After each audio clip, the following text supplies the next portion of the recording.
Hello friends, welcome to winner commerce. आज मैं आपके सामने लेके आई हूँ tools of financial statement analysis, जो कि आपके टर्म 2 में आएगा। 3 मार्क्स का श्योर शॉर्ट क्वेश्चन है जहाँ से आना है। So basically tools of financial statement analysis में 4 पार्ट्स हैं: accounting ratio, comparative statement, common size statement and cash flow statement. So accounting ratio तो हमने ऑलरेडी टर्म 1 में कर ली थी। अब बची हमारे पास comparative, common size and cash flow statement. Cash flow statement का टर्म 2 में आएगा। 7 मार्क्स में से क्वेश्चन बनते हैं। सो टोटल कंपैरेटिव और कॉमन साइज और कैश फ्लो स्टेटमेंट मिलकर आएगी 10 मार्क्स की। सो आज मैं इस वीडियो में आपके लिए लेके आई हूँ 3 मार्क्स के क्वेश्चन का अटैम्प्ट के लिए कंपैरेटिव और कॉमन साइज स्टेटमेंट कैसे अटैम्प्ट करनी है। तो चलिए स्टार्ट करते हैं। इससे एक कंप्लीट वीडियो से आप सीख सकते हैं 3 मार्क्स कैसे गेन करते हैं। सो बेसिकली कंपैरेटिव स्टेटमेंट, इसको हम हॉरिजॉन्टल और डायनेमिक एनालिसिस भी कहते हैं, बिकॉज इसमें हम प्रीवियस ईयर को करंट ईयर के साथ कंपेयर कर रहे हैं। So previous year and current year it will be compare horizontally. So that's why it is called horizontal or dynamic analysis, because it changes. While common size statement, it is vertical or static analysis or static statement. Why? Because in this we vertically analyze the statement with the base, with the common base. So in this we take a common base. So that's why it is called common size statement. तो चलिए सबसे पहले इसमें से most of the जो topic की probability है कि कौन सा टॉपिक आता है, that is comparative profit and loss statement. उसके 90% चांसेस होते हैं आने के as compare to other things. तो इसको अटैम्प्ट किस तरह से करना है उसके बारे में देखते हैं। सबसे पहले मैं कंपैरेटिव बैलेंस शीट शो कर रही हूँ आपको। This is comparative balance sheet. हमने किस तरह से बनानी है comparative balance sheet. Comparative balance sheet as at, इसमें हमने क्या करना है, एक तो सबसे पहले ध्यान रखना है प्रीवियस ईयर और करंट ईयर। हमने 4 कॉलम मेनली बनाने हैं। This one is of note number. Note number अगर आपने नहीं भी बनाया तब भी चलेगा, but previous year, current year, absolute change and percentage change, increase और डिक्रीज, दैट इज़ मस्ट। ये आपने बनाना ही है। पहले तो प्रीवियस ईयर, सपोज 2019 है और करंट ईयर 2020 है, ये चीज़ आपने ज़रूर ध्यान रखनी है। मोस्टली स्टूडेंट्स की गलती कहाँ होती है, इसी को लेकर के प्रीवियस ईयर और करंट ईयर ही अगर हमने गलत लिख लिया तो हमारी गलत हो जाएगी। सो आपको जिस तरह से फॉर्मेट दिया गया होगा आपने जस्ट वो चीज़ें डालनी है। सपोज़ प्रीवियस ईयर का अमाउंट है 10,000 और करंट ईयर की अमाउंट है 20,000।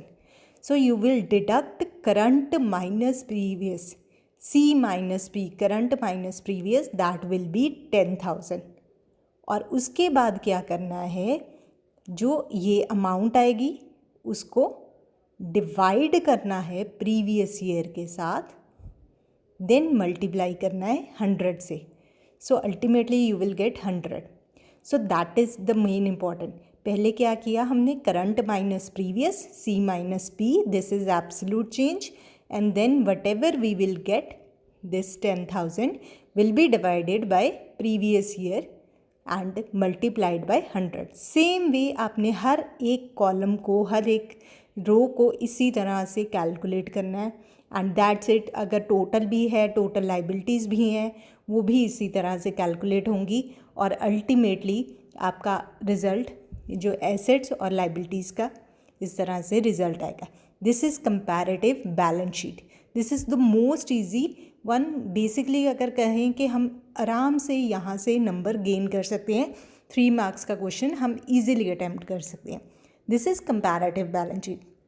अगर कंपैरेटिव पी एंड एल की बात करें तो कंपैरेटिव पी एंड एल में क्या होगा, सेम वही है, previous year, current year, absolute change, percentage change, वही चीज़ आएगी। बट अब यहाँ पर क्या लिखना है हमने, revenue and other income, revenue from operation and other income, that will B total revenue. But ये मैंने आपको कहा था मोस्टली चांसेस इस टॉपिक के होते हैं आने के। सो इसमें क्या है, ये चीज़ आपने याद रखनी है। तो किस तरह से, कैसे याद कर सकते हैं, ये आप याद करने के लिए, छत पर चढ़ गया एक fire brigade officer, fire department officer. छत, मैं दोबारा से एक बार आपको शो करती हूँ क्या है। छत पर चढ़ा एक फायर डिपार्टमेंट ऑफिसर। छत पर चढ़ा एक फायर डिपार्टमेंट ऑफिसर। सो ये आपके सारे एक्सपेंसेस है। तो आपने बेसिकली क्या लेना है, टोटल रेवेन्यू और टोटल एक्सपेंसेस, जो आप ऑलरेडी +1 में इस फॉर्मूला सीख चुके हो कि प्रॉफिट का फॉर्मूला क्या है, that is revenue minus expenses. Same way यहाँ पर कैलकुलेट किया, उसमें से इनकम टैक्स अगर है तो वो डिडक्ट करोगे, अदरवाइज़ प्रॉफिट बिफोर टैक्स आ गया, या फिर अगर टैक्स डिडक्ट किया है देन प्रॉफिट आफ्टर टैक्स। तो करना हमने वैसे ही है, सारी चीज़ें उसी तरह से डाली। सपोज़ हमारा cost of material consume same उसी तरह 10,000 था, यहाँ पे 20,000। अच्छा चलो, अब अगर ले लें हम यहाँ पर सपोज़ 2,000 है, तो करंट माइनस प्रीवियस किस में है, जब भी अगर आपका नेगेटिव में आंसर आता है तो साथ ही ब्रैकेट में लगा लेना। तो ब्रैकेट में आ गया 8,000, सो 8,000 ब्रैकेट में, देन डिवाइडेड बाय 10,000, देन 100। सो यहाँ पर आपका जो आंसर आ गया दैट इज़, ये अगर आप कट करोगे ये आपके आगे 80%, 80% बट किस में आया, नेगेटिव में। सो ये चीज़ ध्यान में रखनी है आपने, जहाँ पर आंसर अगर आपका नेगेटिव आ रहा है देन अकाउंट्स में आपने ब्रैकेट ज़रूर डालनी है, तो उसको ध्यान में ज़रूर रखो, ठीक है। So this is the most important. आपने क्या याद रखना है, पहले रेवेन्यू है, टोटल रेवेन्यू, फिर छत पर छत पर चढ़ा एक fire department officer, that's it. तो ये आपका कंपैरेटिव और प्रॉफिट एंड लॉस स्टेटमेंट होगी। और कॉमन साइज़ बैलेंस शीट में क्या आ गया, अब कॉमन साइज़ बैलेंस शीट है। कॉमन साइज़ बैलेंस शीट में जैसे पहले मैंने आपको बताया एक कॉमन बेस लेना है। तो कॉमन बेस इसमें चाहे आप लाइबिलिटीज़ का टोटल ले लो चाहे एसेट्स का टोटल ले लो, बिकॉज दोनों का टोटल सेम ही होता है। जैसे आपने +1 में बैलेंस शीट करी है, both the sides of balance sheet it tally. So अगर सपोज़ यहाँ पर मेरा 2 लाख की अमाउंट है और इधर है 1 लाख की, और इसमें है 20,000, हर एक कॉलम हर एक रो के अकॉर्डिंग हमने चलना है।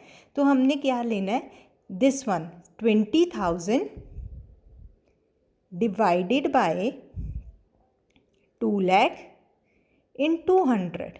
So the result will be 20%, result will be 10%. Same way 20 इधर है 10 और इधर है 1 लाख, तो क्या करेंगे 10,000 divided by 1 lakh into 100, so the result will be 10%। Means हम क्या कर रहे हैं, बेसिकली जो भी अमाउंट आपके पास होगी हर एक आइटम की, उसको कॉमन बेस के साथ डिवाइड करना है।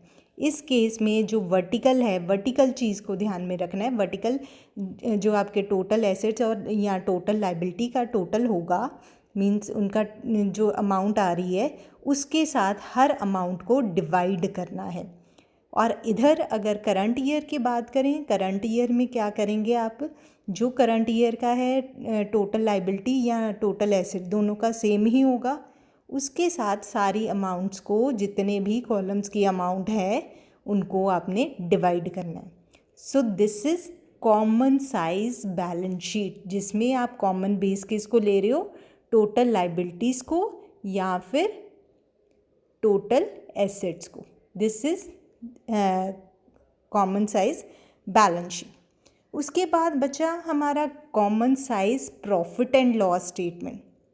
अब सेम वैसे ही आपने फॉर्मेट तो पहले बना ले, रेवेन्यू, टोटल रेवेन्यू, फिर छत पर चढ़ गया या छत पर चढ़ा एक फायर डिपार्टमेंट ऑफिसर, ठीक है। तो उसके साथ भी उसी तरह से हमने चलना है, previous year, current year, previous year percentage, current year percentage. But अब परसेंटेज बेस किसको लेना है, common size profit and loss में रेवेन्यू फ्रॉम ऑपरेशन। मीन्स अगर सपोज़ मेरे पास, अगर मैं यहाँ पर आपको शो करूँ, कॉस्ट ऑफ मटेरियल कंज्यूम्ड है मेरे पास 10,000, 10,000 लेते हैं और रेवेन्यू फ्रॉम ऑपरेशन है 1 लाख।